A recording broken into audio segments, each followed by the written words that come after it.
তো বন্ধুরা, আজকে আমরা মেজরের পাঁচের ধ্রুবকটা দেখব কিভাবে করে।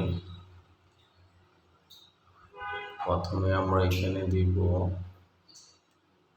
3 নম্বর আইকনটা, তারপরে 4 নম্বর,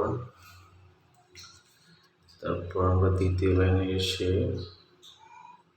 7 নম্বরটা আগে দিব।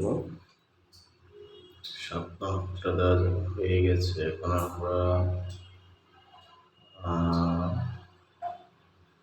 6 নম্বরটা দিব। এরপর আমরা চেক করে দেখবো আমাদের এটা হয়েছে কিনা। এই যে চেক করলাম,